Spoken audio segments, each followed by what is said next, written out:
This is Copilots, the podcast where we watch not just the first episode of a show. Wait, what are you doing here? I remember you. Oh, Josh couldn't make it. I think he's passed out in the pilot's lounge. Yep, that tracks. I'm Hunter. Alongside me is my co-pilot, Justice. Wait, guys. Don't take off without me. I have the perfect show for your in-flight entertainment this week. It's called Money Heist, or Casa de Papel.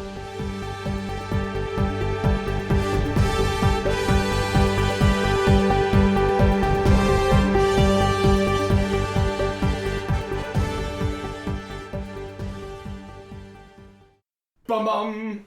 Sorry, that was the Netflix intro. Oh shit, there was that, wasn't there? Yeah. On every episode. So, Money Heist is an original show from Spanish television, started in 2017. Now, the important thing to note here is I've seen this entire series front to back. It's my favorite piece of television media to ever be aired. Now, normally we don't do the whole, if we've watched it, we review it thing, unless we're doing some side content stuff. But we figured since we have our guest Hunter here, Howdy. it's fine. As long as two people haven't watched it, I think it's fine. It was pretty good. I think it was more than fun. But anyways. I think the idea is fine. I wasn't talking about the show yet. Oh, yeah, no, you're right. So this episode is entitled Part 1, Episode 1. It doesn't have names. He can't do his whole, I really care about the name shtick. As I saw from the parts on Netflix, they don't get names until part 3. Wait, they start getting names? Yeah, when Netflix. When Netflix started making the episodes, they got names. Of course. Yep. The show opens with one of the main characters, and she's waking up from a nightmare. It's all red, and at the start, it's giving me major Kill Bill vibes. I mean, at the start, because we couldn't really tell if she was laying on her bed or anything, and she then, immediately pulls up a gun, and the way it fades in kind of from an angle, I thought it was, starting at the very end of the heist, and some shit had gone really fucking wrong. It was, a red, exit light, and, the lights had gone out or some shit. That would have been a good way to start. I get very, the girl with the dragon tattoo vibes from this opening scene every time I see it. Yeah, it looks like that. She's wearing, the tank top, right? And she has the haircut kind of like it. So this nightmare she's having is also her memories of the last bank robbery she did, where her boyfriend at the time was killed. And then she killed the security guard that killed him. Where she says she went from being a thief to a murderer. Yeah. Mm-hmm.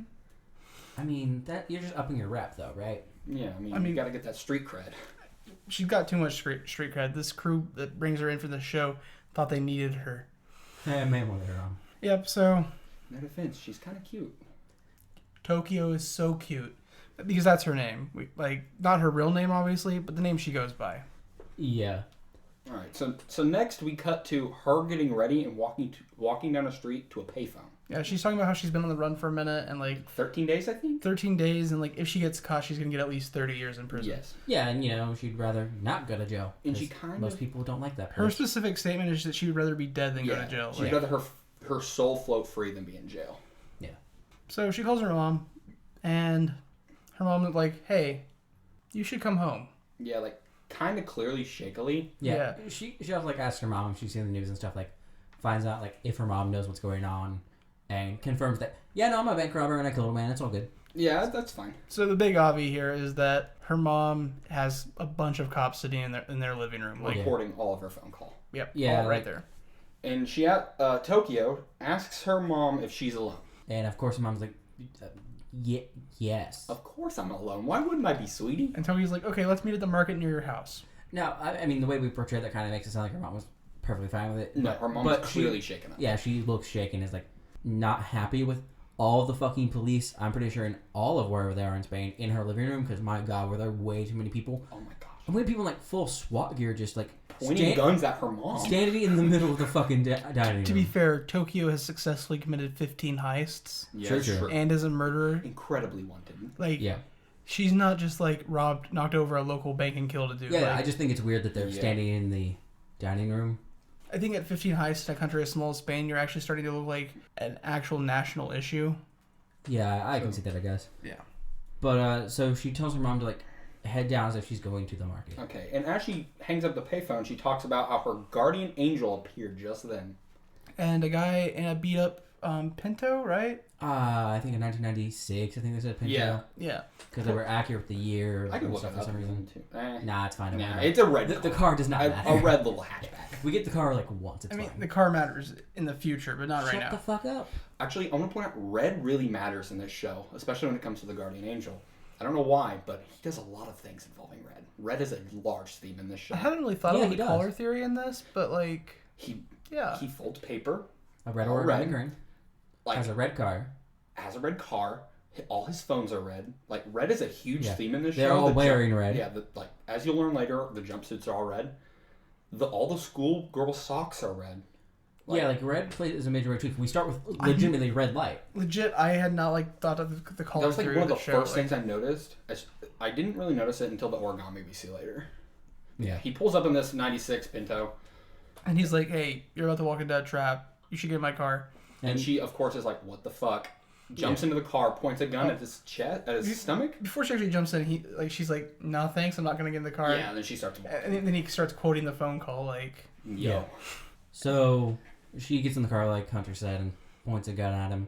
at his stomach first. I think it's balls because I think she says a line about Yeah, but she points at his stomach and then moves it. yeah, to and his then moves to balls. his balls. yeah, like she specifically says at the end of this, she's like, "The good thing about relationships is we end up forgetting how they started." And like, the first time I watched this, I was like, "That line's kind of stupid, right?" Like, I think a lot of people remember how a lot of their relationships start, but I don't think I can pinpoint the exact day when I met a lot of people that I'm friends with and like know. Like, That's true, but I feel like it's a pretty like crystallizing moment when you're like, I remember when I met you. You pointed a gun at my balls. Yes. yeah, that's fair too. So apparently the professor, as he prefers to be called, is plotting a robbery that will net them 2.4 billion euros. I'm not 100% sure what that is in American dollars, but I can tell you It's a lot of money. it's a fucking lot. Yeah. So That is 2,827,200,000,200. I think you added a zero. Oh yeah, I did add a zero. Sorry, my bad. That is $2,827,002,000 in U.S. dollars. So it's big money. It's Yeah. Big monies. and like, of course, she sounds kind of hesitant when he first offers the job. Yeah, The moment she finds out it's at 2.4 million euros, Billion? 2.4 billion euros. Sorry, she agrees, and only like the way it expresses it seems she only agrees, not because she like super wants the money, though she does, but she really only seems to agree because it's the biggest heist ever. Also because she asks, why would you take me? And he says, we want people that have nothing to lose. And she definitely has nothing to lose. Yeah. Yeah, very Like true. she almost seems a little offended by that, but like you can't. She's not that offended. It is the truth. Yeah. But in the next scene, we cut to a shot of the entire heist crew. We don't know any of their names yet. Just an entire high school. Well, we know Professor in The Tokyo. professor. Yep. Professor in Tokyo. Who, can I mention? Kind of cute for a gruffer man. Yeah, true. His attractiveness plays a larger role in the series. I'm not going to go into that, He but definitely I, mean, acts I like think, the I think nerd. we get a bit of a hint at that in that thing. He the definitely second acts episode. like a Yes. nerd, but can use his charm. yeah, like his backstory is incredibly compelling, and I love him as a character. Actually, soft note, I love all the characters as characters. They're all good. Yeah, I have a note about that actually, about like later. The characters so far, yeah. So after we see the crew as a giant crew shot, we see them walking into an abandoned house somewhere out in the country. And it's apparently really going to be staying for the next 5 months to perfect their plan. Yep, and we cut to them all sitting at desks while Professor explains There's them. like a little classroom. You can Yeah, sit he even right has a on the chalkboard. blackboard. He's got And he writes, buenas noches. No, not, well, that's a goodbye. He writes, Bueno Vidos. Yeah. He writes, hello. Yeah. However Again, my Spanish is terrible. I dropped out of Spanish. Just as you took 3 years. I took 3 years of Spanish and passed it all with fucking flying colors. He did. And I don't use it ever, so I don't remember He it. didn't put hola. That's all I know. Yeah. So we get the professor's rules for the crew. There's 3 very simple rules. No names. Although the professor violates one of these rules twice in the first 10 minutes. Yes. Yeah, No yeah. names. Yep. No personal questions. No relationships. Yep. Excellent. Flat. You guys got your notes on the crew? You want to go through them? Well, actually, I actually enjoyed the bit when he was talking to Moscow, who we'll learn the name of in a minute. But, no, not Moscow. It was Denver, sorry. Denver, yes. Who was talking like 5 months. Well, Moscow says 5 months, and then Denver goes off on about how like that's stupid. And the professor explains, you study your entire life to get a job to earn nowhere near as much money as this.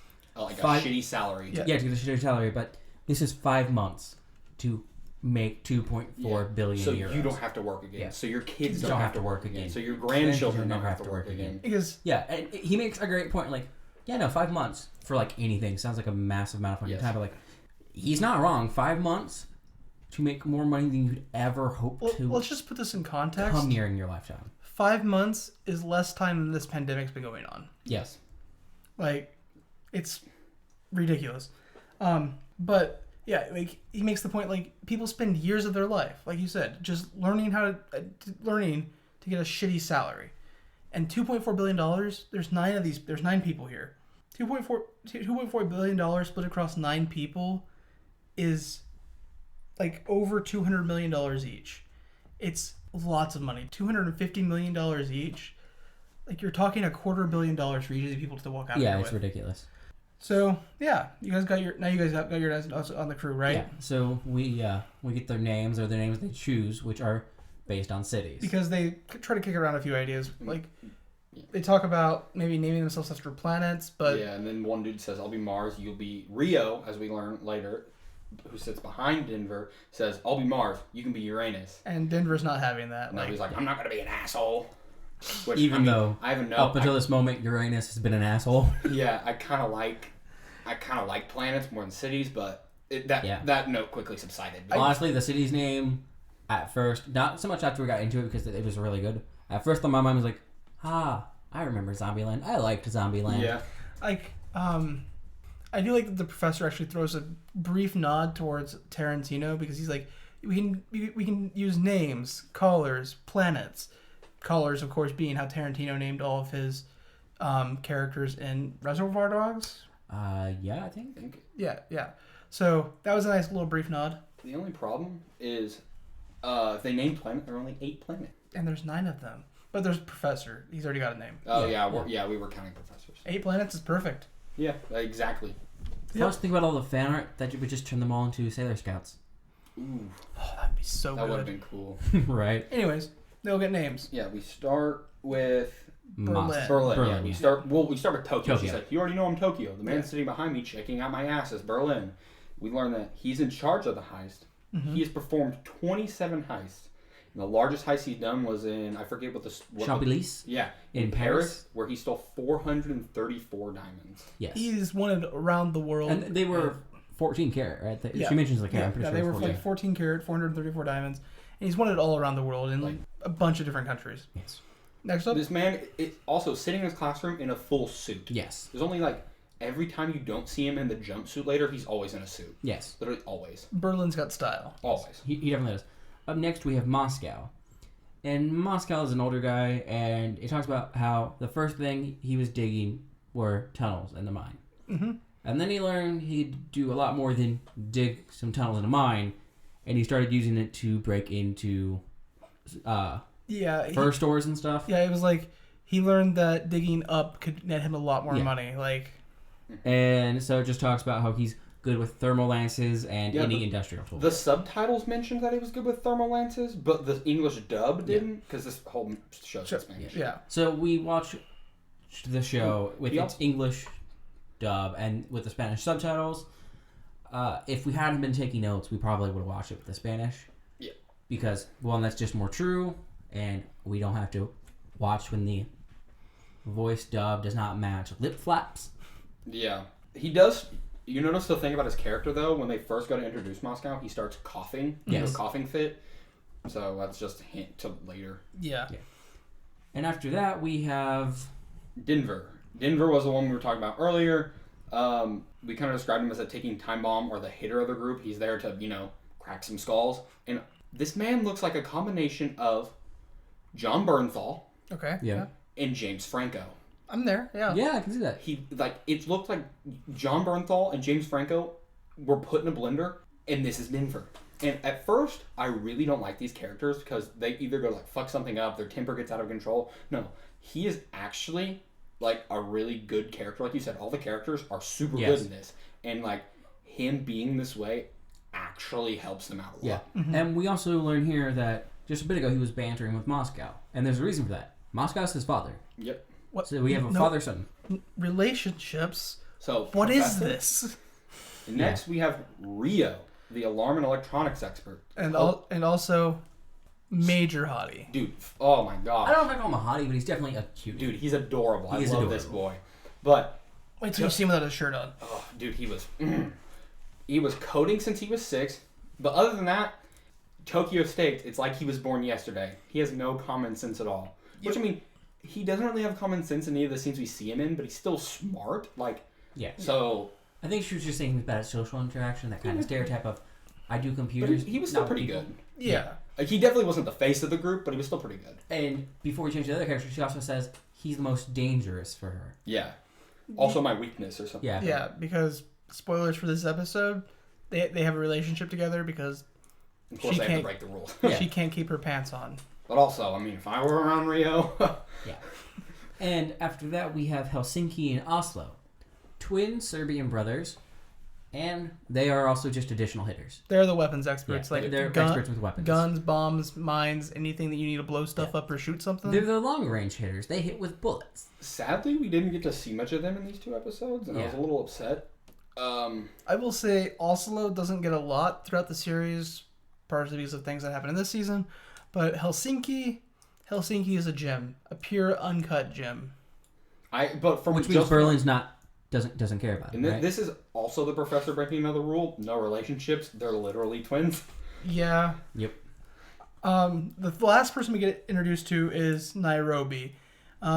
Nairobi's amazing. Everybody's amazing. But she's a counterfeiter. Been making fake bank bills for years. And Tokyo specifically calls her out as their quality control. So that should give you an idea of where this heist is going. And then last, we have the professor. Well, we also have another thing about Nairobi. Oh, Yep. Apparently, she's crazy, Oh, yeah, she's like a witch. but legitimately the funniest of them all. Yes. Mm-hmm. But and you kind of see that because when they pan on her, she's like kind of like twitching a little bit. Yeah. But like not in like a weird like anxious way, just like in a like she's happy to be there. Yeah, like, I'm gonna rob something. Yeah, It's gonna like- be fucking great. But last we have the professor. And while they were going through all these characters, they were showing like their mug shots, holding up their record. Blurred, mind you, so you don't know their real names Some or like anything. references to the crimes they did. Yes. So like for the Moscow, we got like a hole. For Berlin, Yeah. we got some diamonds. Yeah, for the professor, we get nothing. He has no records, no criminal records, nothing. He hasn't even renewed his license since he was 19. He's basically a ghost. Yep. Yes. He doesn't exist. Which further implements, I'm very interested in this character. Yeah, definitely. So, He's cute, he's charming, yes. and no one knows anything. And extremely smart. And extremely smart. Yeah, insanely smart. Like, incredibly. He planned this whole heist by himself. He just told these people what to do. Yeah. He's like, oh, Berlin's in charge, but actually I'm in charge. Also, he investigated all these people and managed to find them Yes. without like any of, well, to our knowledge, any of the resources that say the government Yeah. or multiple governments, like the case of Berlin, have. Yes. so the professor kind of hammers home some points here in his lecture. Specifically, he says they have to have positive public support. That if they don't have that, they're gonna fail. They have to be looked at like they're Robin Hoods, not feared because of the bloodshed that they cause. He says, and I quote, they'll go from being Robin Hoods to being sons of bitches. Yes. If any blood is shed at If all. they kill anybody. Yep. And as you remember, Tokyo killed somebody in her last heist. Yes. So she seems like a smart I inclusion. have a note here. Really good music so far. Yes. The music selection in the show is great. We didn't mention that in the OP. There was an opening Well, segment. the opening happens like right after we learn Oh, what yeah, they're going here to it do. is. Because the opening happens right after we learn what they're going to rob. They're Yep. going to rob the Royal Mint of Spain. So I hope you're putting this together. Nairobi is a counterfeiter. They're robbing a mint. The show's called Money Heist, or in its actual Spanish, House of Paper. Like, I think the gear should be clicking for everybody. I mean, it clicked for me by this point. Yeah. But then we get the opening song. Which, it's great, and I love the visuals they do with it, because we get this tiny white model of the Royal Mint. Which is in the classroom. Yep, Yes. the professor has in the classroom. And the opening, we're moving along inside the model or outside the model of the mint, and it's just great because it flows from like I think like pushes a button to like reveal it to everyone, and when they turn around and we like kind of zoom in on it with the camera, and just as we get like to the very front of it, we hit the opening. Yeah, I don't think he presses a button. He just points at it. Does it? Yeah. Yeah, I thought I heard a 'cause sound. It's just Yeah. on a table. Yeah. I thought I heard a sound, so I thought like something moved. But or no, something. yeah, how he points at it, he like points at it with his whole hand. He's like, they're like, right before the opening, Tokyo goes, well, what are we robbing? And he goes, a good question. And he points his whole hand at it. Not even a finger, Yeah. like his whole hand at it. I mean, the whole head thing actually makes sense because like a single finger point. It doesn't translate everywhere Yeah. correctly. It's like a whole hand. And then he walks to it, and then the intro. Yeah. What did you think about the opening, the intro? With the I liked music it. and I also feel like, though, because the intro is very slow and melodic, it's like a time to kind of like piece together what the hell's going on right in this first episode. When you're binging the show, this opening becomes your decompression moment. But also, like, from the tone of from both these episodes that we've watched, the opening does not fit because this show is always so, like you said, it's your decompression moment, but this show is just so... Yeah, it's constantly going so far, and it was amazing. In the first episode, I was like, this doesn't match at all. And then in the second episode, I was like, oh, okay. I needed that. So, I will say for me, again, having seen the entire series, this song, like, gives me shivers. Like, I feel my hair stand up my arm. Like, the relevance of the music grew with me as I watched the show. And I think it's because of the emotional impact of some of the characters we get. And, like, the emotional impact of the show as a whole. Yeah.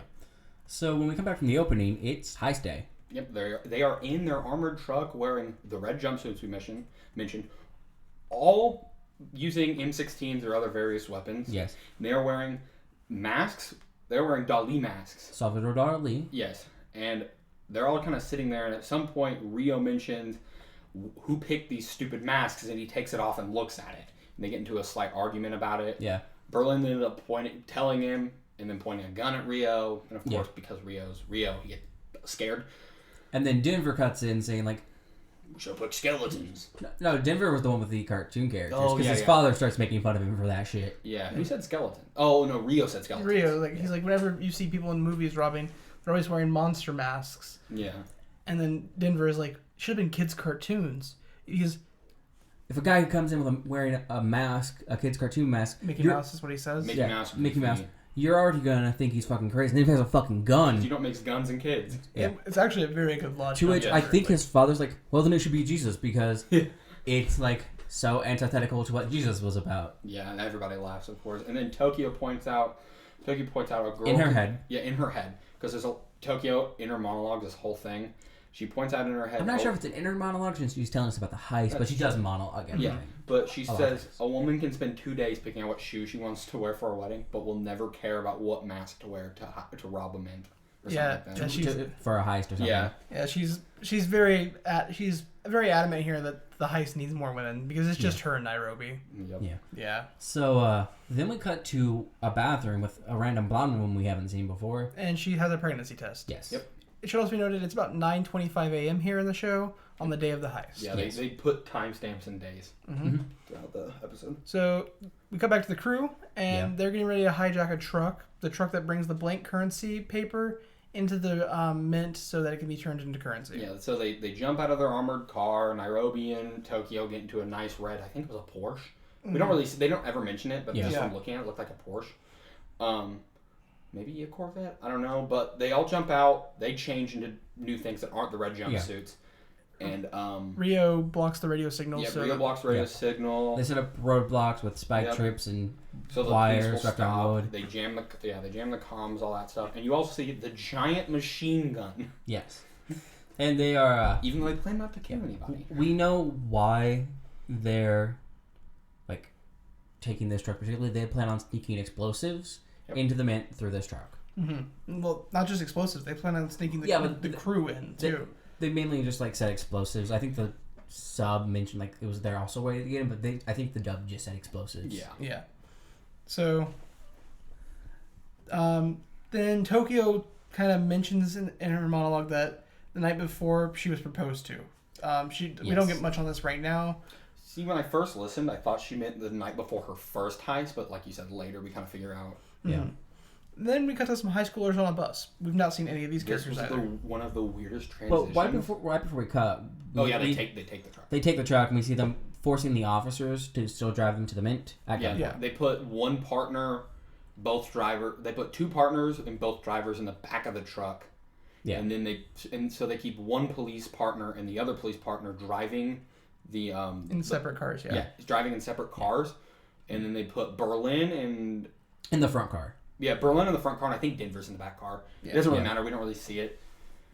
So And then we cut and to they give them orders. And then we cut to a bus full of teenagers. High Yes, which was schoolers. Yep. a very weird transition. I have it marked with a teenage girl, and she's like staring at this blonde boy across, like down the aisle. Yeah. And he texts her and is like, "Can I sit with you?" And she says yes.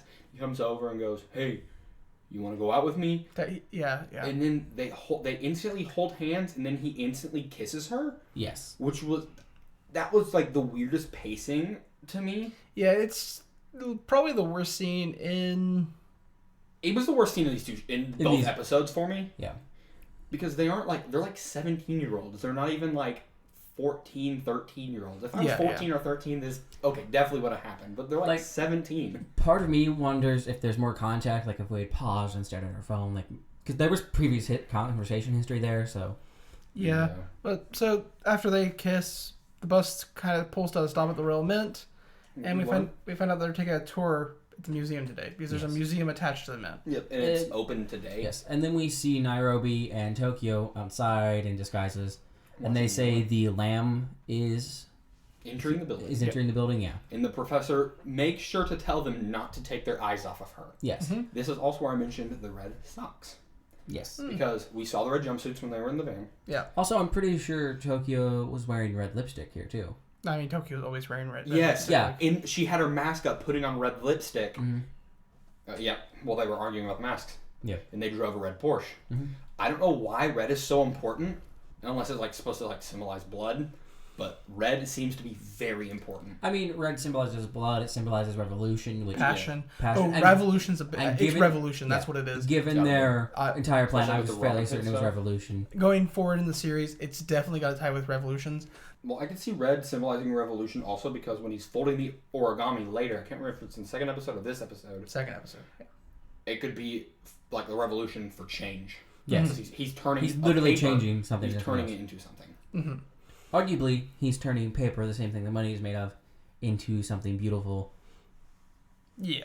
And he wants to be Robin Hood, not sons of bitches. Yes. Yeah. But anyway, yes, the lamb thing happens. They go in, and then The paper rolls and the escorts arrive. and we get another sequence of the blonde lady at her desk, Yes. Yep. and a man walks up behind her and puts his hand on her Yes. We meet this guy. He's the Mint president. I'm going to go ahead and just shove his name in here back. because Yeah, kind of a sleaze bag. his name's Arturo. Oh, up until we get his name, he is labeled as asshole/douchebag Yep. in my notes because I just label people with the most correct insult for them. Because he says, when I'm around you, I can't breathe. Or when I'm away from you, I can't breathe. Something like that. Yeah. And then she's like, oh, and then tells him that she is pregnant. Yes. And then we cut away from that scene. Yes. Like, And to the truck, to the cars, talking to the guards. And he's like, oh, where's your partner? The one police guard's like, oh, where's your partner? And the dude driving with Berlin in the car says, oh, he took today off. And then they go in. Rio tells Berlin, hey, there's a camera. Berlin ducks his face. And then we get the sequence of the truck backing up to the loading back. and while this is going on, The kids are making it through security. Yeah. We're hearing about how they have to have a badge so they know everyone's in here. We see that there is a very thorough security investigation at the front of the plant. It's just kind of showing us this is why they're doing it this way because coming in the front's a horrible idea. yep. And then Rio goes ahead and disables the alarm. Yes. And Then we cut back to the blonde lady and the guy. yep. And it turns out that of course the guy is cheating on his wife and has kids and he has no interest in this baby. He claims he almost claims he's infertile. Like he basically tries to imply that the blonde lady Monica is cheating on him while he's cheating on his wife because he's like, I was with my wife for 20 years and we had to use in vitro to get pregnant. Yeah. Like, And so they're arguing and we're kind of jumping back and forth in between different scenes, kind of sporadically. Yes. So we get Tokyo heading in and that's basically all that scene is. She heads in. Yeah, she goes. We go inside. back to them. They're still fighting about it. Then we jump to our truck and it's opening up. Yep, and you see a forklift driver who, and I noted, looks like the lawyer from The Incredibles. and he's pulling something off the truck, and then when he goes to set it down, It's supposed to be a roll of paper. Yeah, inside of a giant thing of cardboard. Yeah.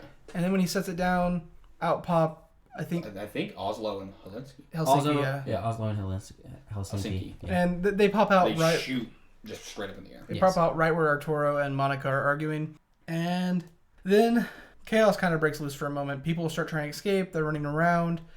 They grab the guards, put them into some area in the back, and we see Rios hooking himself up into the computers. And Tokyo and Nairobi are going through the metal detectors at this point, but their guns go off in the metal detector. And, of course, they grab them and And threaten the guards at the front. Yeah, and then they Tokyo and Nairobi start trying to round up the students. Yep, where they are looking for, where we learn the lamb is named Miss Parker. Here's where we don't get her first name. Yeah, we don't get her first name for a minute.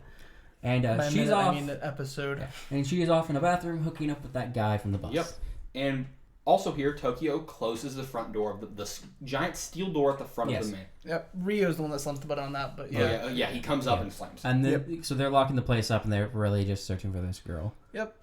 I have to say, the crew is insanely well organized. Like, I know the professor is a genius, but every single one of these people at this point are excellent at executing their portion of the plan Perfect. to a T. Like, I mean, Tokyo 5 months of mentions that, preparation, too. man. yeah, like it's all going so well here.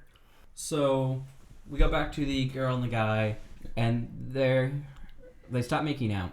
They're getting pretty hot and heavy Yeah. in there. Yeah, and he's trying to slide his hand up her skirt. And she's like, no, I don't want to. Yeah, so they stop. Like, So he's insisting that she let him take a picture of her. Well, them. He wants to take a picture of them to remember their first time together. Yeah. Yeah. And then, like, she's like, it's sleazy. We're in the middle of a bathroom. Like, not okay. He's like, it's fine. It's on your phone. You can delete it. I just want to take a picture. Yeah, and he all but forces her into this. Yes. Yeah, I've heard the dude that Miss Parker is dating is totally trying to use her for sex and humiliation. And this before what happens. Yes, exactly. And, like, he's like, you would look sexier if you opened up your shirt because it's a button-up shirt. Yeah. Which she does. She opens up like 2 buttons. 3 buttons, maybe. And then he opens up the rest and, like, kind of forces her to open it up and kind of forces her to take this picture that she doesn't want to take. And as he takes the picture, he pulls her bra down. And then he stands up because he's taller than her and says, this will look good on Instagram. and immediately starts posting it on the internet. Trying to. I mean, she's trying to stop him. He gets it sent. All while this is going on, Tokyo can't find Yes. the little lamb. And But she's yelling. luckily And Parker is yelling at this guy. Yeah, luckily, because this dude's a dick, she finds him. she's yelling at him and trying to fight her for her phone back. And Tokyo, with a machine gun, bursts in the bathroom. And of course, they're freaked out. Yeah.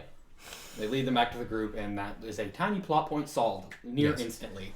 And when we get back to the all the rounded up hostages, we see they've been blindfolded. Yep, with cool little crosses on They're them. like sleeping masks. And they have like little crosses over the eyes. Yeah, they're Not X's, crosses. Yep. Not really, but I like Their it. eyes are crossed out. And Berlin starts giving a speech. He's like, well, I want to wish you all good morning. Thank you for being here. I'm sorry this is how you end your week. But as long as you do what I say, you'll be safe. Because we need you to get out of here safely. Yeah, You are our safe way out of here. He's a complete gentleman. He also says it to Arturo. He says, you're our safe way out of here as he's like tapping. Yeah. Yeah.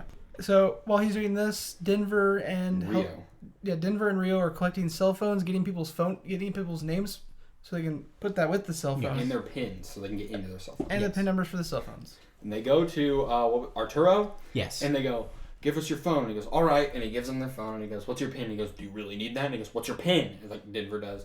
And then he goes, 1, 2, 3, 4. And Rio, being the tech junkie, laughs at him. Yes. Which was funny. And Denver's like, you're the president of the bank, but couldn't come up with a better passcode than that. Yes, it's fantastic. Arturo's a Piece of shit. he's a bitch. Like, And then we go back over to Berlin, and we see Berlin talking to people and like calming them down, Yep. relating to them, being like, "I know this is stressful. Yep. It's gonna be fine." there's a pregnant woman, and he's like, how far along are you? Like, he's doing his best to relate to all these people. Yeah. But the best part about his acting is whoever this guy is, I've not seen him in anything else, which makes sense. He's a Spanish actor. His voice is beautifully convincing. Like, he sounds like, well, whoever's dubbed over the voice sounds like they're legitimately concerned about these people. And at the same time, his facial expression says he couldn't give a shit less about any of them. Yeah, but they can't see that because they're all blindfolded. This is also the part where he grabs a woman's hands. Yeah.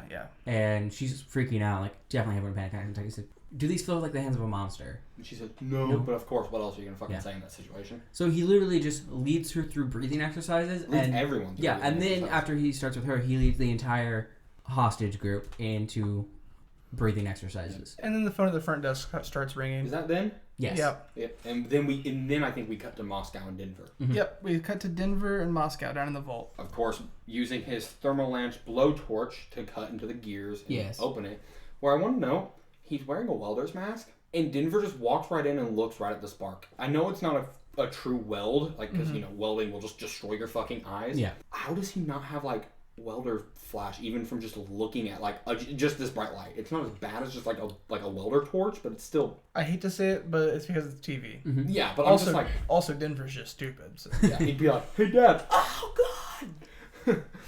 So Mascot gets through the lock. Yeah, Denver easy. starts congratulating him, and then they open the vault, and there's stacks of money. I mean, not $2.4 billion in stacks, but have you seen? If you've seen Now You See Me, which we've talked about a lot tonight, off the show, it's like the stacks in the Spanish Vault in that show. Yeah. In that movie. And so Denver, being the fucking idiot he is, just runs and jumps on top of it. And he's talking about how he wishes he could just fuck on top of all of this money. And how it smells better than roast lamb. And Moscow's like, dude, focus. we have jobs to do. Yeah. And then he starts like telling him he's not very smart. Denver's like, we're so great. We're absolutely the best. And Moscow's like, we're nothing. We're not. We're nothing. You have no skills. We don't have any jobs. You've never sent out a resume. You've never had a real job. And Moscow himself has been in and out of prison for 12 years. Yeah. Like he asked, and then his son's like, no. He says and his son brought up the prison thing, and Moscow's like, do you know why I went to prison? Because I'm stupid. That's how I went to prison so many times. I'm not smart, and neither are you. And he says, luckily, we don't have to think. Yes. Or something like that on this operation. We're not in charge. We just have to do our job. Yeah. Someone else is doing all the things. And so, like, it's like they got into a really quick argument because Denver was clearly upset that his dad basically scolded him. Yeah. Because clearly he looks up to his father. But then it's quickly resolved. Yeah, like, the moment his father points out, like, we're both fucking idiots. I'm not just saying you're an idiot. You're an idiot. We're both fucking idiots. Luckily, someone else is in charge.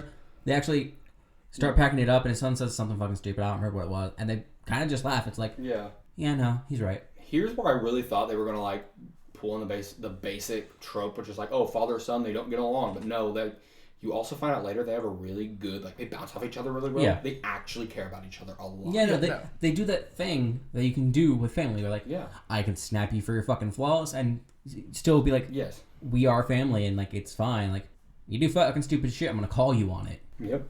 So, we come back to the main hallway where they're keeping everybody hostage, and Monica answers the phone. The blonde pregnant lady. Yep. Mm-hmm. And Berlin's holding a gun on her the entire time. And he makes sure that she can feel it. Yes. He wants her to because know she's still wearing the black. Yeah, she says, he says, I don't want to point this gun at you, but I have to. It's the only way you know it's the only way you can know I'm serious. Like, yep. So he basically walks her through this phone call where she does her best to get off of this as fast as possible. And when she finishes, he's like, you should get an Oscar for that. You were fantastic. Yeah.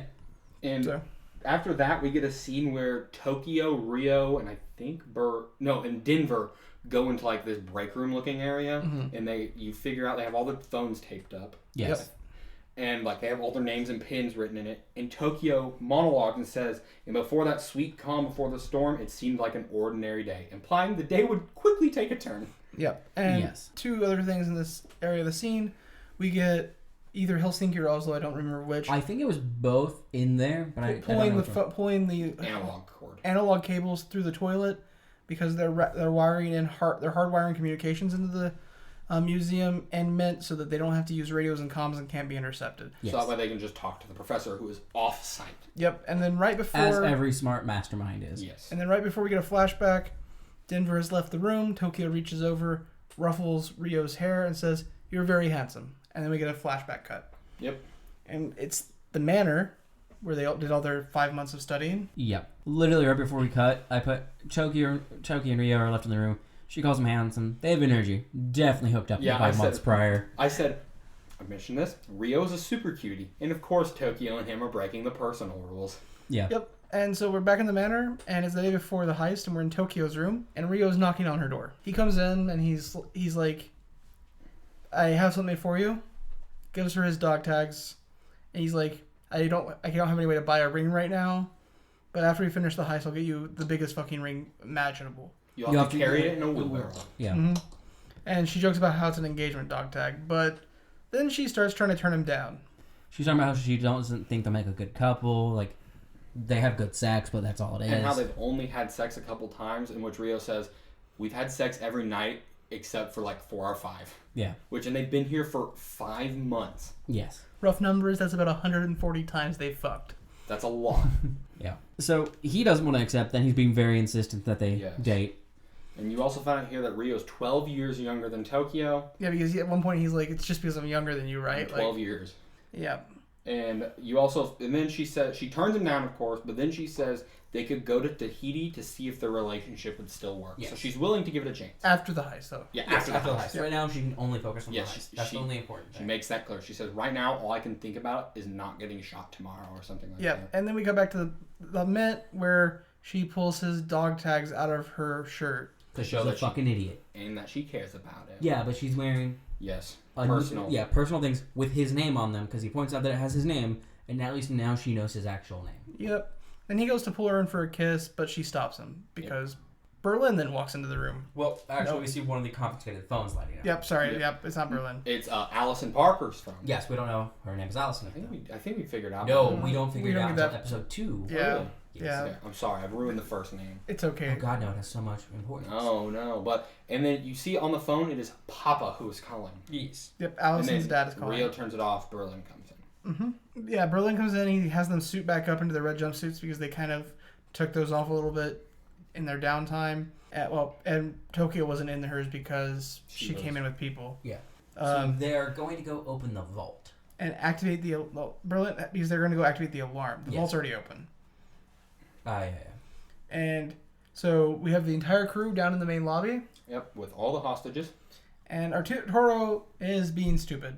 Yes, he is. Yeah, he's trying to peek his mask and be like, "Oh, they're about to leave. We'll be fine." Yeah, he's like, they got the money. They're trying to leave, but they're just standing there waiting. And he's super confused, and he's making the other hostages confused because the alarm's going off and they're just standing there. Yeah, and the professor is counting down from 2 minutes. Yes. He's intercepted the police comms. Yep. So while Arturo is being stupid, he gets caught peeking by Berlin. Yep.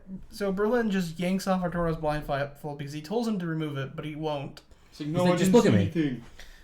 And he forces Arturo to look at him. And this is significant because I know what Arturo's thinking. Because in movies, as soon as you see the bad guy, they have to kill you or they can't get away clean, right? Yes. So obviously Arturo's like, oh no, I'm gonna die. Yeah. And Berlin's just like, Arturo, do you like movies? And this will get referenced this entire season. That's great. But he's like, do you like movies? And Arturo's like, yeah, I consider myself a movie buff. And Berlin's like, do you know in horror movies where there's that really nice guy? He's trying to do all the heroics. And Arturo's like, yeah. And he's like, you know how he always dies? And you know from the very beginning, he's going to be the one that dies. And Arturo's like nodding. And Berlin's like, that's going to be you. And then pats him on the head and puts his blindfold back on him. Which is amazing. Because he doesn't kill him. It's such a vague threat. It's obviously a threat, but it's not like, I'm going to kill you. It's like, Arturo, if you keep doing this shit, you're going to get killed. It might not be me, but... I can't control Denver. Yeah, you're going to die. So then we find out what their plan is with the alarm. Yep, we get a flashback here. And the plan is to make the cops think that they've been caught off guard. Trying to escape. So they're going to go outside, shoot at the ground, drop the money, and then pick it back up and get back inside. The entire purpose of this is to make the cops and later the National Intelligence Organization think they're trapped. They're trapped and that they don't have any bigger plans going on. They're improvising as they go now because their plan got ruined. Yes. But Tokyo has an inner monologue. Oh, does she here? Yeah, where she mentions the professor didn't tell us they'd be shooting back. Yep. It's kind of a dumb line for somebody who's done 15 heists now. Yeah, and also Tokyo just fucks this up because Denver specifically calls out that she leaves the bank too soon. Rio calls it out. That's why he follows her. And at first I didn't understand how she could leave too soon. Be like, this is all a hoax. But the sooner she leaves, the further out she's gonna be from the Mint by the time the police get there. Yes. And that's all an issue because the closer you are to somebody, it becomes much easier to shoot you. And the harder it is for you to run back into that Mint without getting shot. So Rio follows her out and he gets shot. Yep. And it looks like he gets shot in the head. Just chest is what. Yeah, just straight up, just dies right there, chasing after her. And of course, Tokyo is mad. Yep. So she starts actually shooting at the cops. Yep, she goes from shooting at the ground to trying to murder police officers. And she hits one of the cops 3 times in the chest. Yeah, chest, leg. Yeah, just fucking shoots him. And the other cop is... has been shot as well, and he's in the car and he's calling for backup because they have 2 men down and they're being fired upon. He has to dive into the car and like it zooms on his face and he's clearly terrified. I mean, he's got an assault rifle at fire coming at him. Yeah, and they drop 2 bags of money and go back into the bank. And also Tokyo grabs Rio and drags him back inside.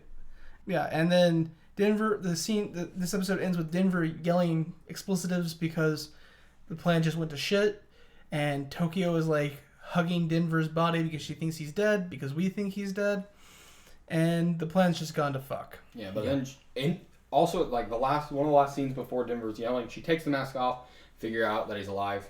Mm-hmm. He has a little like wound on his temple where like something hit him. I assume my bullet grazed him. Yeah, but it just made him knock unconscious, and he's alive. He's fine. Yep. Mm-hmm. And I would have been very upset. I have marked in my notes, Rio didn't die. Capital yay. So that's the end of episode 1. Yep.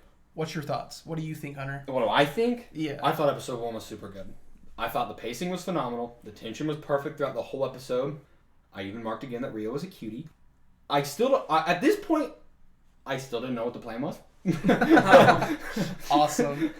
And I haven't quoted, but I was excited to figure it out. The lip sync got worse as the episode went on, but I mean that's because they're speaking 2 different fucking languages. Yeah. Yes. So I mean, like if you're gonna watch a dub, that's kind of what you expect. At least the dubbing was decent. It's not like a bad anime dub. Yeah. The dub was actually pretty good. The only bad thing in this entire episode, and honestly, probably the entire series, is part of the dub. Yeah. It's Denver and his stupid fucking laugh. Yep. His voice actor, his English voice actor is the weakest out of all of them. Mm-hmm. Berlin's easily being the best. Yeah. Yes, very much so. Yeah, you're right. That laugh. I don't like that the subtitles and the audio don't match, but that's also just because dubbing. Yeah. So, cause I guarantee it's translating it straight from the Spanish from the Spanish. Yeah. So, Justice. So I really, really liked this first episode. By this point, I did know what the plan was. I kind of pieced it together a bit earlier on, but I love the fucking plan. And there's still parts where I don't know. Like, clearly they have to take this fucking truck out because you're not carrying $2.4 billion euros. It's physically impossible. Like, you can't even really rob a bank and get most of the money that they have you do in movies. Like, money weighs a lot because it's very thin and you can put a lot of it in a bag, sure. Like, I think... But that adds up really fucking quickly. Yep. Have you picked up, like, a packet of just printer paper? Shit's heavy. I think a lot of people don't have, like, an actual concept for how much money weighs because people can't... You're never going to hold as much money as you see in movies for, like $1 million. $1 million and $100 bills fits in a briefcase pretty easily. Like, that's the thing. But, like, it fits in it pretty easily, and there's a bunch of room left over. Like, all those scenes where the briefcase is filled to the brim with money, it's way more than $1 million. No, you're padding out with phone books to make it look neat. Yeah. And dude, I got handed $900 one time because of like insurance for my car. Yeah. And I was 18, so a little less than a year ago, or a little more than a year ago, and I had never had this much money all at once at one fucking time. I was like, what the fuck? This is a lot of money. Mm-hmm. Granted, not all of it was in 100s. It was like 400s, 500s, 20s, shit like that. Yeah. But like, dude, this was quite a bit of money to me. Yeah. And even then, that's heavier than you fucking thought it would be. Yeah, because it made my wallet fat. Yes. Yep. So my personal notes are. I have one more note though. Oh, sorry. Actually 2. I fucking love the characters. The characters are great so far. Yes, they're so good. My last note though is Tokyo's fucking dumb. Yeah, she's a cutie, and I like her as a main character. Also, she's fucking dumb because she fucked up, right? Yes, she fucked up. 100%. But everyone else, I understand why they're there. Yeah. I don't know why she's there. Okay, so I don't know why she's there, and I don't know why Denver's there. Helsinki and Oslo fill Denver's role. I think Denver's probably there. I think it was probably a rider on Moscow's contract. I can see that. Spoiler alert! It is a rider on Moscow. Cool. Like I figured it would be like, his son is there, but because Moscow needs him there. Also, Denver kind of mentioned that he's broken his dad out of prison, so I mean, he at least has experience. Yeah. Tokyo, I think she just has an all-around experience at like heists and bank robberies in general, but this isn't a normal heist, not in the slightest. Oh, I just assumed she was a diversity hire, or else HR was going to come after him. I mean, maybe. But the show is amazing, and I'm honestly super glad that you guys love this episode Oh, it because was great. it's my favorite show ever. See, I thought you guys were going to make me watch something like Justice made Chris watch. I'm Yeah. not going to name the unnameable, but Yeah, that was a bad idea for everyone. By this point in time, you've all probably heard that episode, and I apologize. I also apologize. We did put a warning at the top of that episode in the notes. If you listened to it, you were warned. I am very glad that I wasn't here to watch it. So this whole thing, I'm going to be honest with the listeners here. This was a genesis that me, drunk, as normal, had one night. And the idea was, well, we got some friends coming down, some really good friends whose opinions we respect, and we wanted to do some guest feature episodes with them. And we have the previous one you've listened to, which was the first time we've reviewed something that was not a show, like it was the first time we reviewed a video game. Yes. And then the first one we did with Chris, maybe not the first one, the Vampire Diaries episode with Chris was something he had been trying to get us to review for a minute, and we figured why not have him on. Yeah. So we figured we would let them choose something for us to review, and then we would choose something for them to have to review with us. And that's how we got here. Because after we dealt with the Unnameable, Yeah. I was like, oh yeah, if I make them watch something terrible, I have to watch it too. Yeah. Like, my pick came about because the original idea that Josh had, I don't remember what show it was going to be something terrible to torture Hunter with. Because torturing your friends is fun. Granted, if you would have picked anything other than like probably this, I probably wouldn't have liked it because, as you guys know me, don't really like movies or TV shows all that much. I literally only consume video games. we know. Which is why I picked Minecraft Story Mode. Not because I liked it, because it was a video game. Oh, yeah, no, none of us liked it. And it was funny. Not in a funny way. Yeah. As I've discussed. Yeah. So to write my notes up here, everything in the show is super tense, like Hunter said. Like, the entire show is just ratcheting tension every step of the way. And the action, nonstop. Everything, like, it's a bunch of cuts, but, like, they're cutting scenes to build tensions in other scenes. And everything is building towards cumulative moments.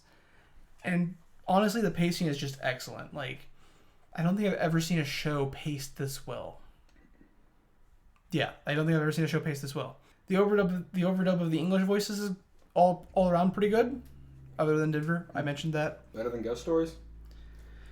Okay, the Ghost Stories dub is a special place because it's intentionally terrible. That's true. Yeah. And it's amazing.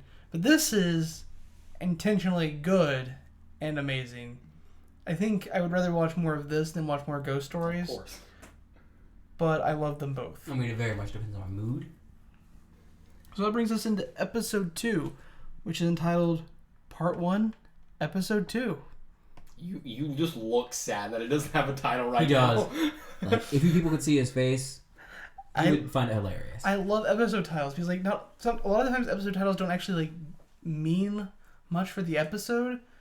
And sometimes they have, like, cool naming gimmicks. Like, we learned Vampire Diaries episodes are all named after, like, movies, which was super cool. Other than the first episode, which is named Pilot. Because it's the first. Yeah. I wonder. I bet you could find a movie named Pilot. No, definitely. Probably. So, the episode 2 starts with an episode 1 recap. We get some more of the shooting at the police and the police shooting back.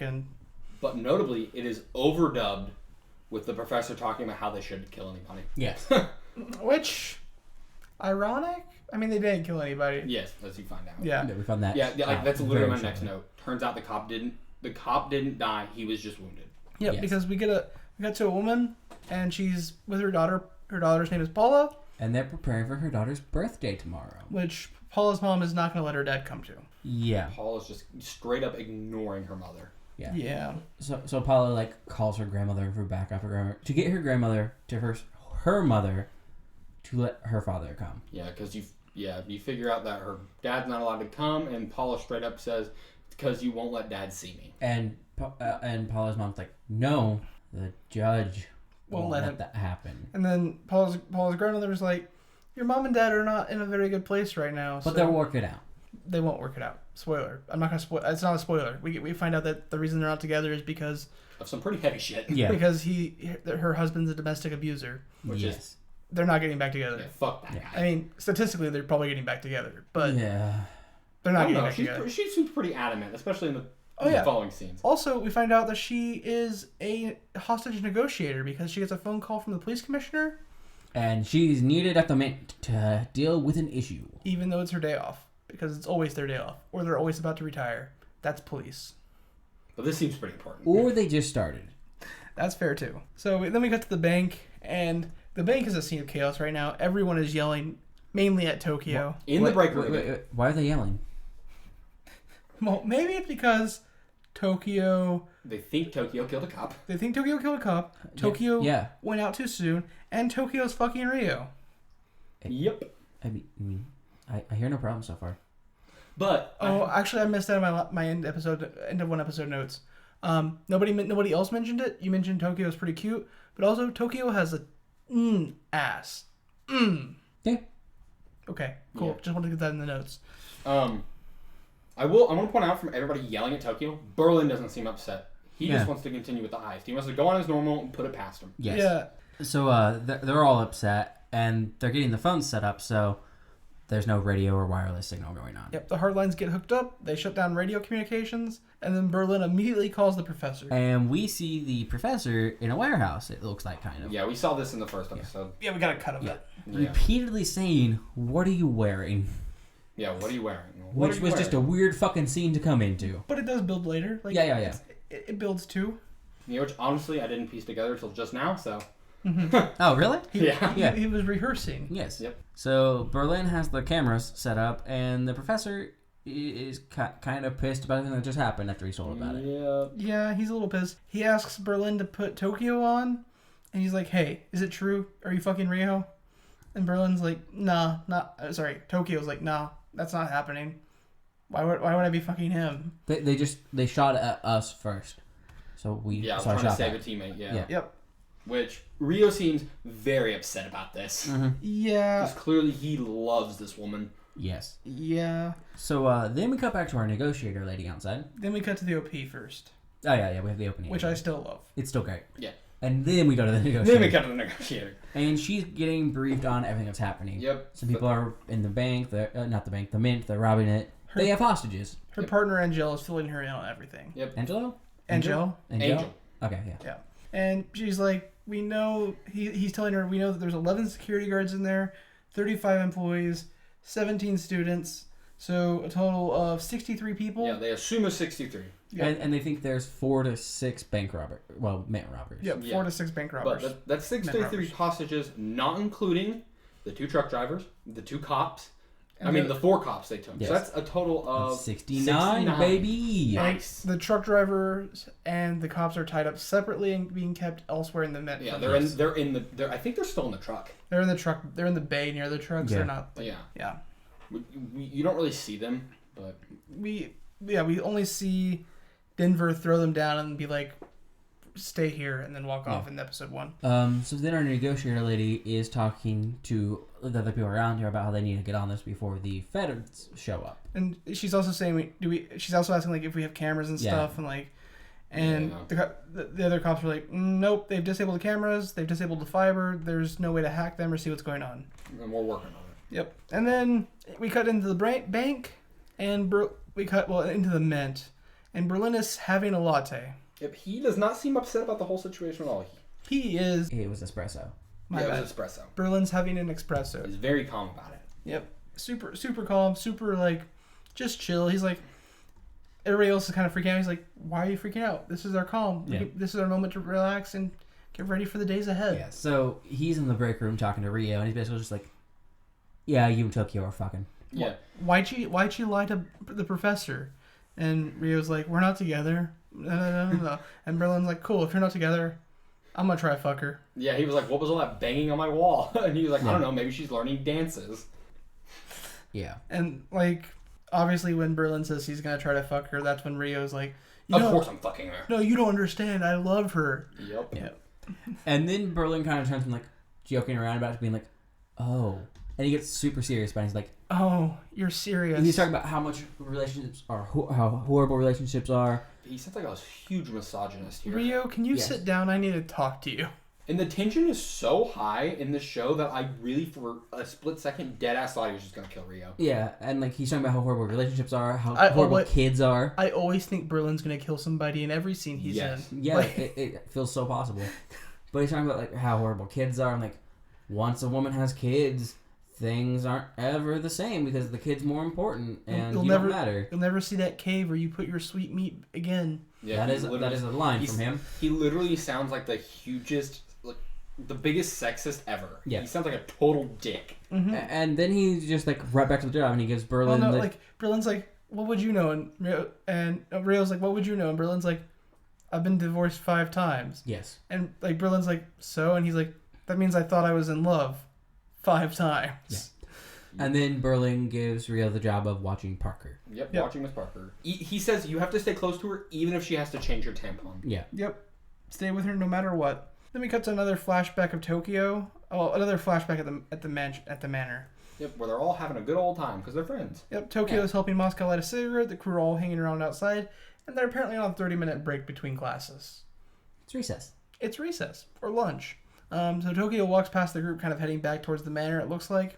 And then after she's out of sight, Rio's like, I'm going to take a run. I'll see you guys later. And Denver very suspiciously goes, do what you need to do. And then Berlin's like, he like looks towards where Rio ran off. But he takes a different direction. And then he looks kind of towards where Tokyo went. And he's just like, yep, they be fucking. Yeah. Yep. And then it's Rio running through the woods in sweatpants and a hoodie, which I imagine would get really hot really fast. But he got it, and then he comes up on Tokyo sitting on a rock, and then they hook up. They basically fuck. Then they fucking, yeah. Yeah. So basically everything I'm getting is most of our flashbacks show the other people, and then it show Rio and Tokyo hooking up.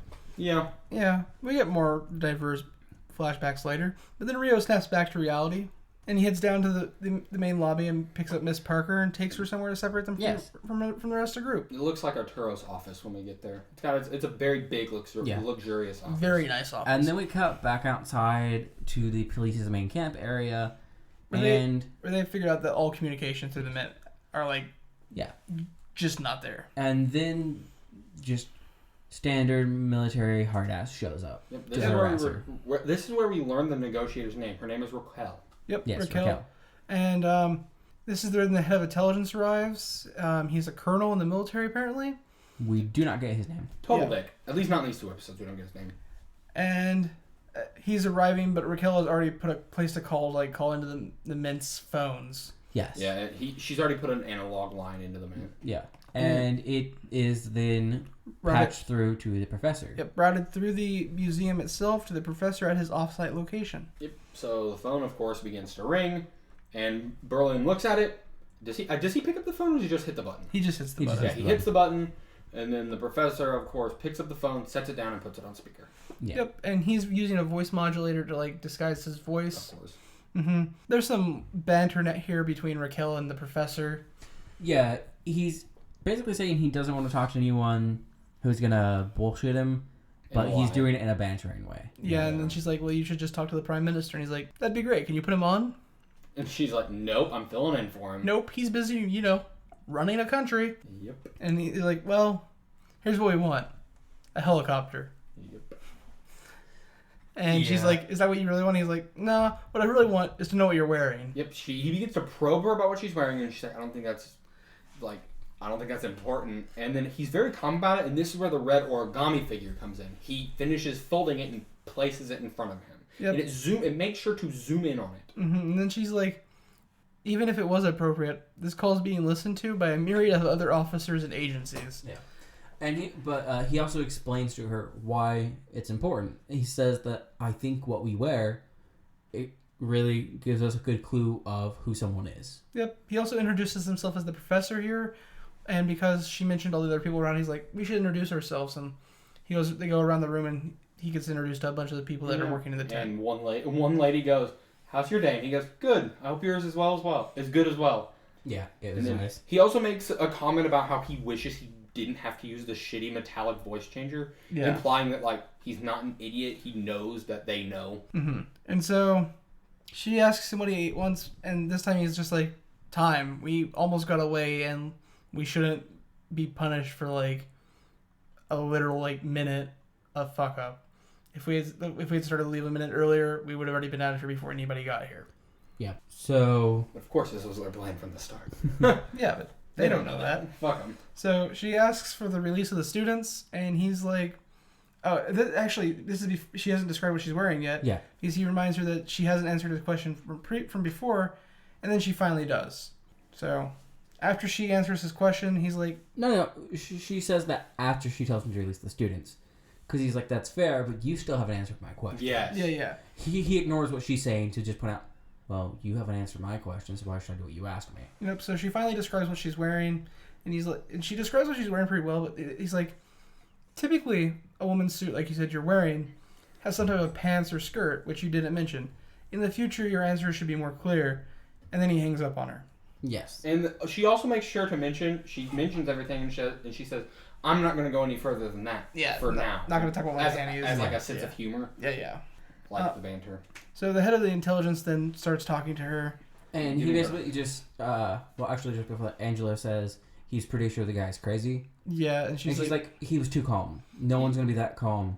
In a hostage negotiation. Yeah, in a hostage and negotiation. Then Raquel's like, we need to put a helicopter above the museum. Yeah, she begins to freak. And refuse to like bring them anything they ask or need. Yeah, like no food, no water, nothing. Mm-hmm. And then the head of the intelligence agency, the dude from before, says that him and the GEOs, I have no idea what a GEO is, believe that they should intervene right away. Raquel's like, no. If we wanted you here, we would have called you. This is my job. She says if they wanted a fuck up like the massacre at the Moscow Opera House, he would have been their first call. Yes. And then the head of intelligence says he figured she could just use the help, considering what all she's going through right now. What's she going through? Well, she's like, if that was supposed to be a comment about my period, I can assure you I'm not on it right now. And he's like, no, I'm referring to the domestic abuse charges you filed against your husband. Your ex-husband. And then he implies that Internal Affairs thinks that the charges are fake and that she's being highly unprofessional. And that they're going to take her husband's side because he is also a cop. Yep. Yes. And then she calls him out for being an asshole. She's like, sure, if you want to dive into my stuff, anybody else want to know what's going on, here's everything going on in the court case. It's up to the judge now. It's like she reacts very calmly to a dude being a complete asshole. She's definitely angry about it, you can tell, but he's definitely trying to get in her head. And he's not fucking succeeding. No, not really. And they only have a phone call coming through. On the antenna, because they had everybody turn off their phones, and they only want calls... From the museum / mint area. They want to route all calls coming through the area through this command tent. And it's just a random police officer. Yep. It was a moment to break the tension. Yeah, it was just a funny moment. It's actually much needed. I thought it was funny. It was actually a really nice inclusion there. At first, when it happened, I thought it maybe would have been one of the hostages got a hold of a phone, or like for some reason Denver. Yeah, because immediately like, something fucks up because of something stupid. I'm like, that seems like a Denver move, and we barely even fucking know the guy. It's just like seems like a Denver move. Yeah, they've already established who Denver kind of is. So then we cut to a kind of just short scene of police getting into position to cover any exits on the building. And then we cut back into the Met where Rio is now got Miss Parker separate from the rest of the group. In what looks like a tourist office, like I mentioned. Yep, and he's forcing her to change into a pair of red jumpsuits. Yes. The same ones that all the robbers are wearing. Yep, and then we go back to the past. Not quite yet. We get a moment where Rio has turned his back to her so she can change. But he notices in a mirror that he can see her undressing. So he turns. So he turns again. Which is very nice of him. I mean, she's clearly a minor. She's 17. They mentioned that. And he's 21. So, like, major props to Rio for being an actual nice guy. And not a perv. Yep. Then we cut to one of the more important flashbacks we've got across these two episodes. It's the entire crew. They're all eating dinner together. I think this is still the night before the heist. Yeah. And they're all talking about what they're going to do with their part of the money if the heist goes well. Yeah. And it starts with Denver. He's like, man, I'm going to buy a Maserati, a sky blue Maserati. And he's like, and then I want a nightclub. And I want the music to be like always thumping in there. Make your ears bleed. And he wants it with 3 floors. Yes. 3 floors. And then he's like, also, we got to buy some new lungs for my dad in Moscow. And, like, Moscow's like, that's a waste of money. Don't do that. Don't waste your money on me. He's like, oh, but people sell kidneys all the time. I'm sure I can find some lungs. Yep, he's got a point. There's definitely a black market for organs. And he's going to have so much money. And then Berlin talks about how he wants to buy a 200-acre vineyard. Yep. And Rio's like, but dude, you could just walk into any store you wanted and buy whatever wine you wanted. Like, you don't have to make your own. And Berlin's like, yes, but it's about the art. And he's wearing his full suit. Yes. Of course. Always. The professor also keenly, I think it's professor, points out that all this stuff they're talking about, they can buy and they'll still have money. Yeah. Yes. They'll still have, like, he's like, all the stuff you're talking about cost millions of dollars, but you're still going to have hundreds of millions after. Yes. And, like, we get Tokyo's plans, and she just plans to buy an island. Yep, in which Rio says, I think I'm going to buy an island too. And Moscow's like, somebody's finally thinking here. Like, because an island's a pretty good purchase. You're off the grid, you can just... But Rio's more specific in his island, though. Yep. He's like, I want to buy a small island and put a large house on it. So I can roll out of bed and jump straight into the ocean from my window. And then we get Nairobi. Yeah. And she says some of us have debts that we have to pay back before we can think about spending money. But I would really like to learn how to fly a plane and buy my own. And then I think Tokyo mentions, why would you want to fly a plane? And she says, whenever I land, I want to be able to say, this is Spanish Beyonce landing, bitch. Yeah, well, she wants to fuck with the... Yeah, she wants to fuck with air traffic control. Yeah. That's great. Which, I mean, like, also, you're going to run a heist. Why do you need to pay your debts? You need to run away, like... Well, because I guess the implication is they're not like... Debts, they're like debts to organized crime groups and... Yeah, Jeez, something like that. Yeah, that's the implication. Yeah. And then we get Moscow's plan, and Moscow wants to record an album. A Correa dos album. I don't know what that is. It's a Spanish song. It's a Spanish genre of music. Oh, is it a genre? Yeah, it's a genre. I mean, based on the words, it's like the combination of like correr, so run, and the word dos. I don't know if that has any correlation somebody to it. asked him why he wouldn't record another. A Correa dos is a like combination of poetry. Yeah, I don't know if there was an A on the front of it or anything. And narrative, so it's a song that tells a story. Yeah. So. And so they kind of talk him into singing, and we get this fun thing of where he's singing, his son joins in, and they all kind of just like dance and fuck around and have fun for the night. Notably here, we don't learn anything about what the professor wants with the money, what Oslo wants with the money, or what Helsinki wants with the money. Yes. So then we're back in the Mint. Berlin has everyone take off their blindfolds.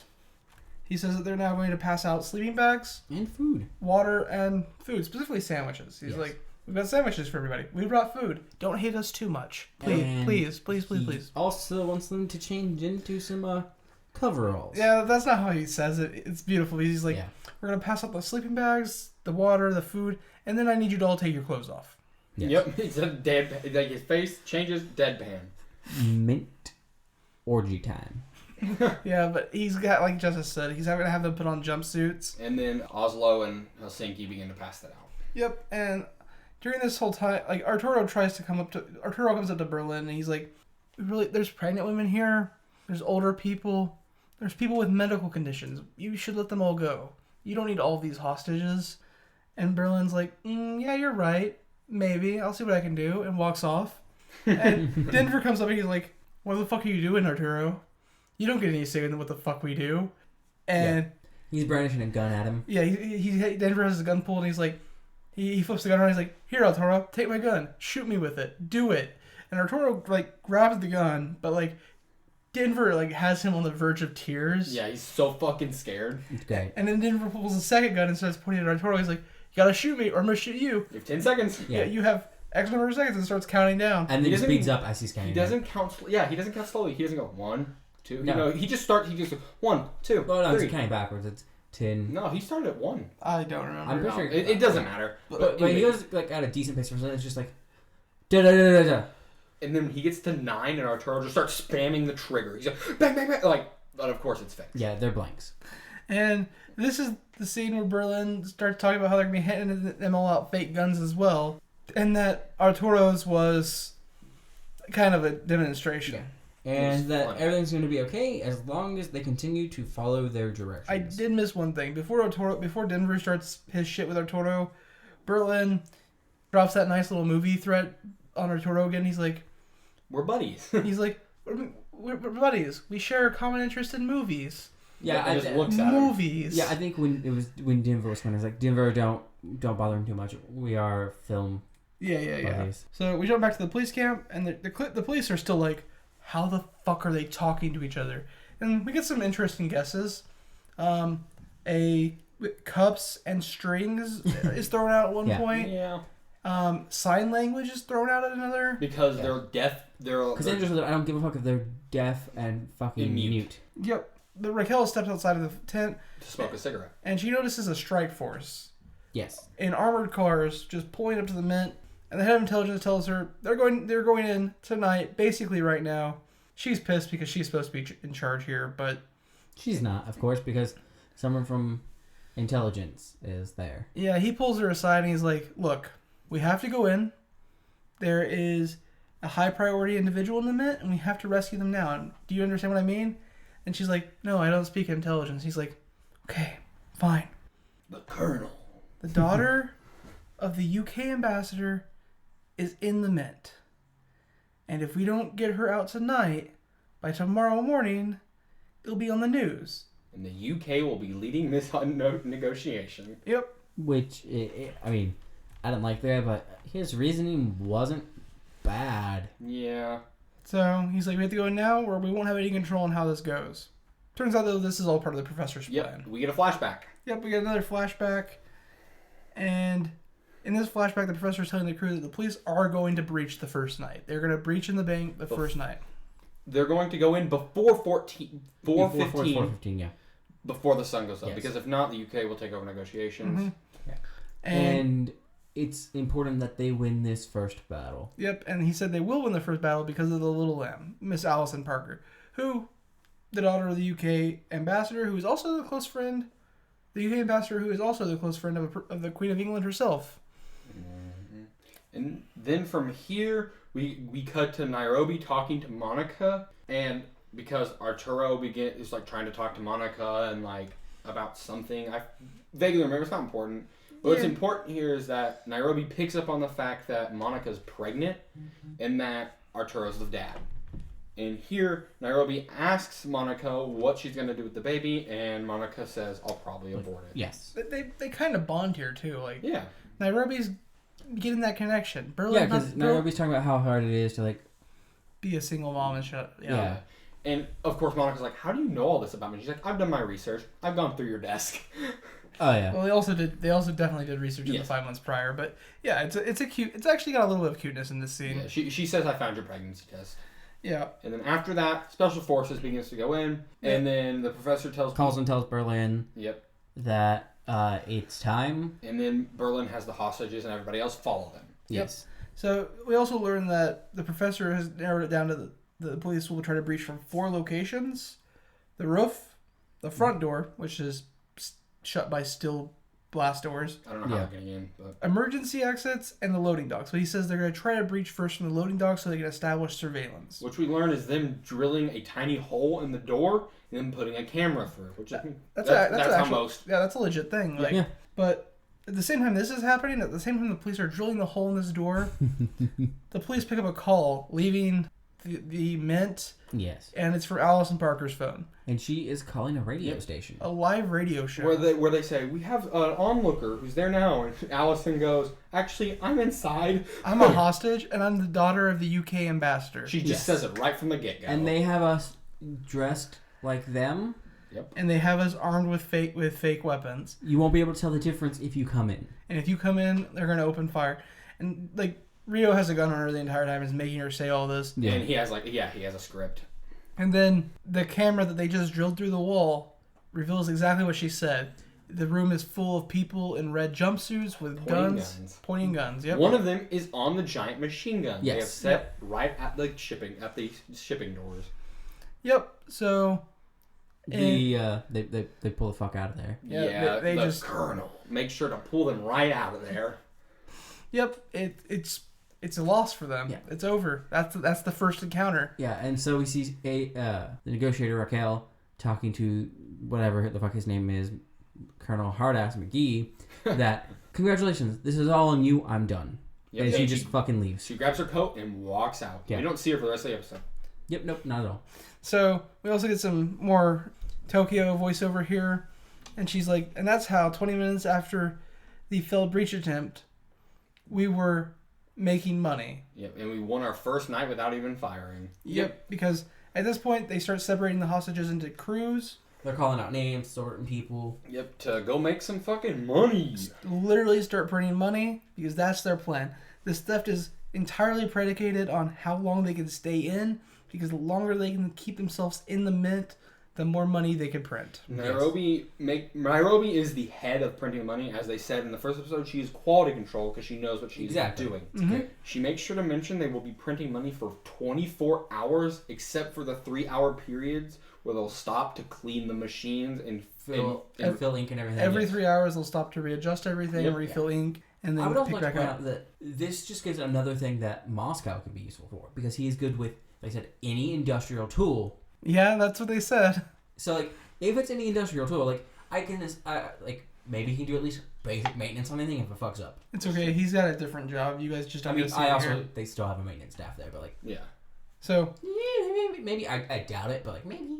So then we cut to a scene of Raquel walking into a coffee shop. I guess Denver can punch the machine if something messes up.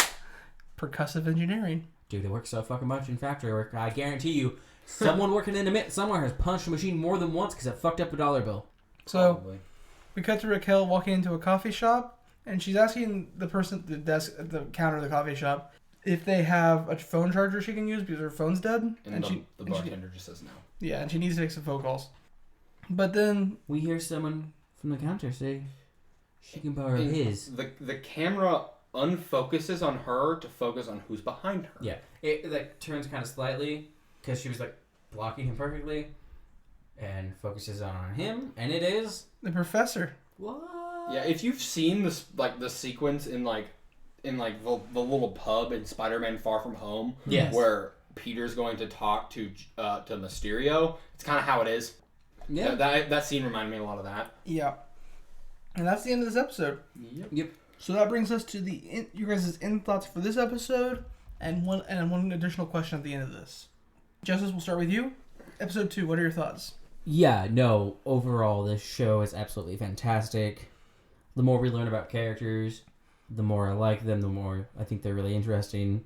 The more nuanced parts of their plan. I mean, I'm not sure exactly how nuanced a lot of people holding guns is, but nuanced, I'll say. Not being able to tell the hostages from... Yeah. That's a good fucking point. Yeah, but I don't know exactly how nuanced it is. Like, blending into crowds, basically, like, basic method, but, like, it's well done.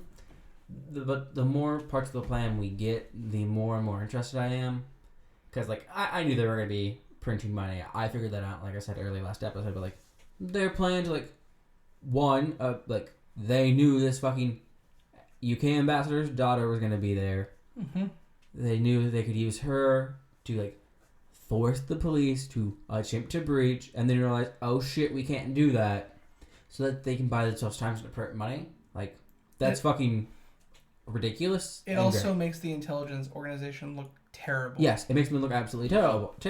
Because no one was paying attention to this ambassador's daughter, which is a massive fucking failure. Mm-hmm. I mean, in their defense, why the fuck would you send your daughter abroad to study? Like, that's like a trope rich people do in every show. It's the UK ambassador, so I assume his entire family came with him. He is living in Spain. They're the ambassador. Oh, yeah, from yeah, the you're United right. Kingdom. They're the ambassador, not. Mhm. Yep. Okay. So, but like, no one cared about that apparently. So, you have more in your notes? Yeah. One, I'm definitely gonna watch more of the show. It's amazing, and I honestly just really want more of the professor. You'll get it if you watch more of the show. I'm going to hit on my one note because I literally have a single sentence here. The show is the best piece of television I've ever seen. Stop. That's it. End all. Best piece. Hunter, what are your thoughts? All right. So, the show didn't really feel like 2 hours worth of my time. The only thing that made it seem longer than what it was the fact that we had to pause it to, one, take notes, and two, we had to pause it so Chris and our other friends could loudly discuss anime. Yeah. And as I said earlier, you guys know I'm not a huge fan of TV shows or movies, but like when I get hooked into something, I get hooked. Like I watch Avatar from Alchemy. Like if I get hooked in something, I get hooked into it. I will finish this show at some point if I can find the time between streaming and work. Yeah. I will finish this show. All the characters are genuinely appealing, and I love that. Yeah. They all have a good dynamic. They clearly all care for each other, as we saw in all the flashbacks from just these first 2 episodes. I like it because most heist shows and movies, except for like Leverage, have characters that don't really care about each other. Yeah, they just come together to do the job and then go. Yes, like in Baby Driver, like I was saying earlier, like that whole show, that whole movie gets fucked because they all can't work together, right? Mind you, in Fast and Furious, they're family. Yeah. To be fair, But that's a race car show. No, it's a heist movie. Okay. It's a heist movie series. It started with cars and racing, but it's a heist series now. I mean, it started as like a crime, like cop procedural because it was not a cop going undercover. It's like a heist save the world bullshit. It's like how Mission Impossible is kind of heisty to begin with, and then the more it goes on, the more and more it's about saving the world and not stealing something. This show is very good, and at first when Josh suggested it, I was like, ugh, because, you know, I don't watch a lot of TV. Yeah. Hence why we played Minecraft story mode. Oh, God.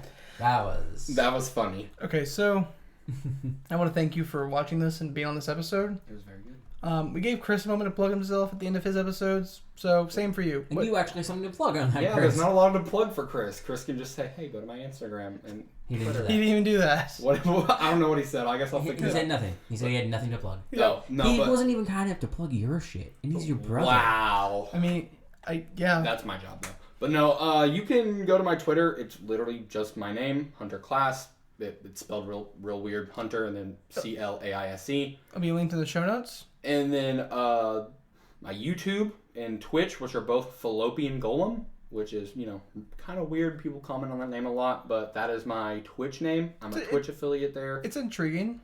I'm a variety streamer. Recently, I've been streaming a lot of Pokemon Shiny Hunts. Yeah. But he's also been doing a bit of Ghost of Tsushima, which I'm super interested in. The game looks amazing. The game is so good. I just don't want to I've been playing pay a for lot it. more of that off stream though, because that's kind of like my relaxed game. Yeah. Plus, I mean, it's a new game, and that's always kind of hard to get How people long in are on because, like, How long are your VODs up for?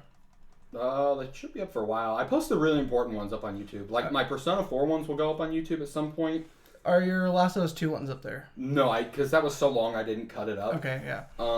And because I was sleep deprived. That makes sense. But I am going to get a highlight reel of all the shinies I caught this month because I'm working towards that shiny living dex. Yeah. So that should be a highlight of maybe about 10 minutes up on my YouTube channel, hopefully sometime this week or next week.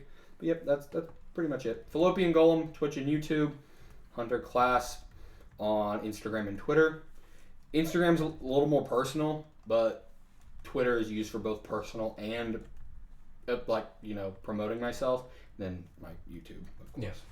Yeah. Okay, well, Thank you guys for letting me fly with you. thank you, man. And So- being your tri-pilot. Just to give you That joke was a bit of a try hard. guys that link in audio format for his Twitch account, it is going to be twitch.tv/fallopian golem. That's FALLOPIANGOLEM. Fallopian golem. His YouTube, don't have the hard link pulled up real It should just be youtube.com/. Actually, it might still be what my original YouTube was when I made it back in like 2011. The YouTube is going to be youtube.com/user/treepuncher121. Hell yeah. You got that OG shit. That's TREEPUNCHER121. Yeah, and if anyone doesn't understand, I'm pretty sure that the thing we reviewed earlier with him is what that's referencing. Not Minecraft Storm Mode specifically. I just really like Minecraft. Yeah, I know. And those will also all be in the show notes. But if you want to get in contact with myself and Justice, your actual co-pilots, no offense, Hunter. No, you're good, man. I mean, I'm cool with replacing you. Is he going to do the editing work? Because if so, I'm cool with replacing Did you that too. work? I work a lot. I mean, Why don't you just take over the editing work? You don't. I you don't work. offered, and he's not happy with it, so it's fine. He doesn't work. His editing quality is garbo. Yeah, he complained because I did it like once when I had like 2 hours to do what was left, and I didn't know what I was doing. If you want to try editing another episode, we got like 4 backed up now. So if you want to contact us, you can find us at Copilots on Twitter. You can find us at copilotsreview@gmail.com. or you can find both of those links as well as a link to our Discord, which I have still not yet figured out how to say out loud as a link, at copilotsreview.simplecast.com. I also have a Discord, but like you said, those links are stupid to say out loud. I'll link that in the show notes too, because they're impossible to pronounce. Or they can just go to your Discord and click on my link in the promotion tab. Oh shiz, cross promotions? What? Is that what this episode is? What? Is that what the Minecraft episode is? Okay, before our minds are blown too much, thank you for flying with us, and please fly again.